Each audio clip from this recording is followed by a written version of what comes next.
Queridos irmãos e irmãs, graça e paz da parte de Deus nosso Pai, de Jesus Cristo, Senhor nosso, e do Espírito Santo que nos faz igreja, povo santo de Deus. De uma forma muito bonita e especial, nós damos continuidade às homilias e reflexões neste tempo comum, tempo em que nosso Senhor Jesus Cristo evangeliza, tempo este em que a evangelização acontece. Cristo que fala do reino de Deus, Cristo que fala sobre Deus. E hoje, de uma forma muito interessante, no capítulo 4 do Evangelho de São Marcos, nós encontraremos esse Jesus que vai em encontro às necessidades do seu povo. Naqueles dias, ao cair da tarde, Jesus disse aos seus discípulos: "Vamos para a outra margem." Eles despediram a multidão e levaram Jesus consigo, assim como estava na barca. Havia ainda outras barcas com ele. Começou a soprar uma ventania muito forte e as ondas se lançaram dentro da barca, de modo que a barca já começava a se encher. Jesus estava na parte de trás dormindo sobre um travesseiro. Os discípulos o acordaram e disseram: "Mestre, estamos perecendo e tu não te importas?" Ele se levantou e ordenou ao vento e ao mar: "Silêncio, cala-te." O vento cessou e houve uma grande calmaria. Então Jesus perguntou aos discípulos: "Por que sois tão medrosos? Ainda não tendes fé?" Eles sentiram um grande medo e diziam uns aos outros: "Quem é este, a quem até o vento e o mar obedecem?" Palavra da salvação, glória a vós, Senhor.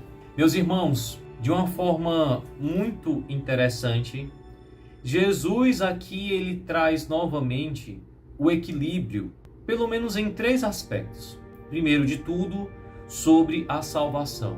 A salvação que muitas e muitas vezes é compreendida como uma salvação apenas nacionalista. Uma salvação que se restringia apenas ao povo judeu, ou seja, apenas uma localidade, apenas um território. E Jesus agora ele mostra essa travessia, ele se desloca, ele leva a palavra de Deus, ele leva a salvação a todos. Isso, claro, se concretizará com a igreja. A igreja é essa que leva o evangelho a todos. Então Jesus, ele não simplesmente fica em um local, em Jerusalém, um local sagrado, ou mesmo na Galileia, mas ele leva agora a palavra de Deus a todos que têm o seu coração aberto para receber a palavra de Deus, se tornam membros da família de Deus. Posteriormente, nós encontramos outro aspecto que Jesus, de certa forma, equilibra, que é a própria natureza. Entendemos que os desequilíbrios naturais se deram por meio do pecado.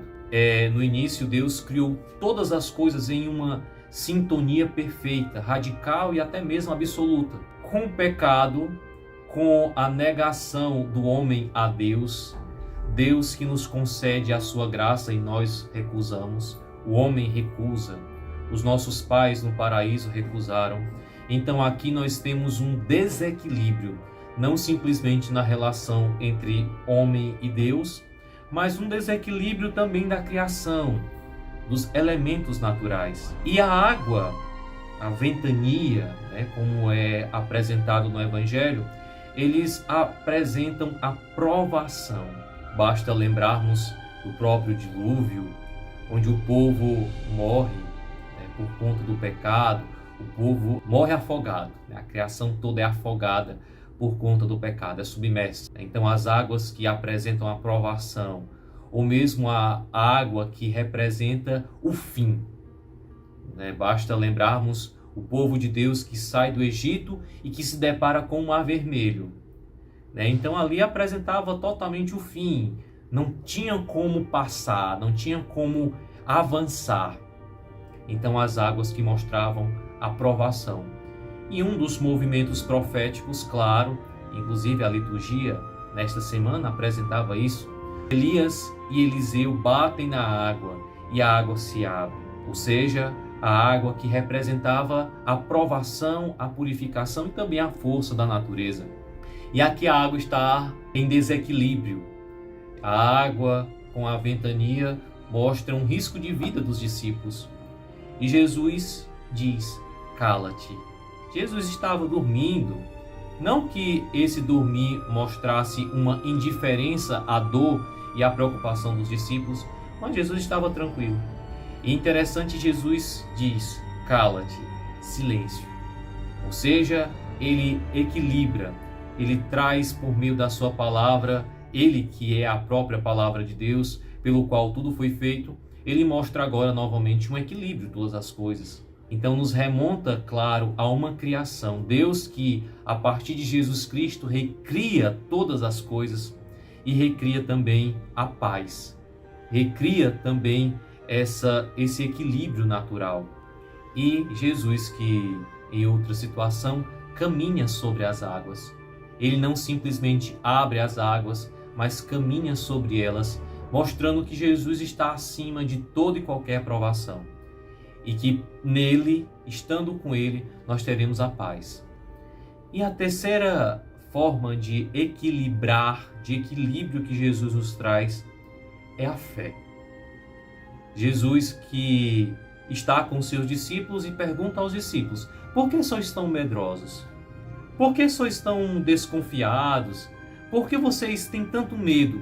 Então Jesus aqui cobra a fé dos discípulos, ou seja, o acreditar, não um simplesmente acreditar, mas o crer, o ter fé, o se lançar na fé, o estar na fé, sabendo que a fé não é um simples acreditar, como se acredita em um fantasma, ou acredita em outras situações, mas o ter fé, o aderir, o estar totalmente lançado nas mãos de Deus.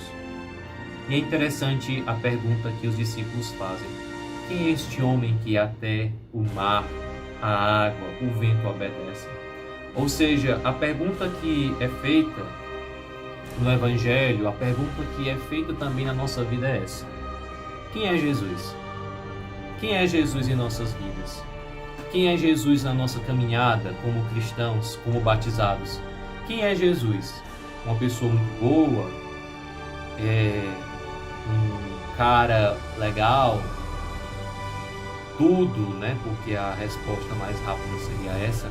Mas quem é Jesus? Quem é este que abre portas para que nós possamos atravessar? Quem é este que trocou reinos por nós? Quem é este que, por sua liberdade, deu a vida para nos salvar?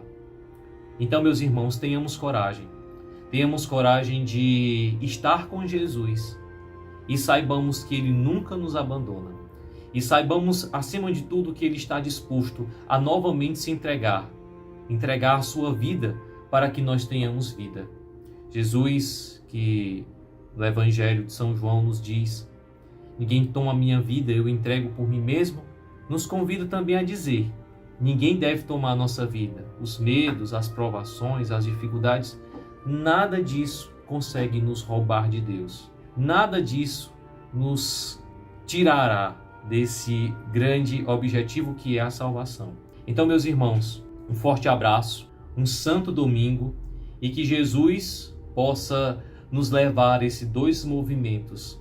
Primeiro, um movimento de equilíbrio, equilibrar o movimento da fé, não barrar o Evangelho. Em seguida, um movimento de apaziguação. Lembremos aqui como estava Elias ao chegar no Monte Horebe. Elias que viu um fogo, um tufão, ou seja, muitos fenômenos naturais que na verdade estavam sendo produzidos por ele, porque Deus se revelou apenas na brisa suave. E um segundo equilíbrio, o equilíbrio da fé, ou seja, como está a minha fé, como está a minha adesão, como está o meu equilíbrio interior, para que nós possamos dizer: quem é este homem que até o mar, até as águas, a ventania, tudo obedece? Este homem está ao nosso lado, e que nós possamos acreditar, aderir e ter fé neste poder absoluto de Deus em nossas vidas. Queridos irmãos, muito obrigado.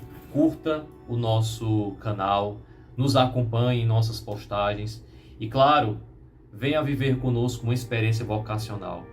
Deus abençoe, um forte abraço. Louvado seja nosso Senhor Jesus Cristo, para sempre seja louvado.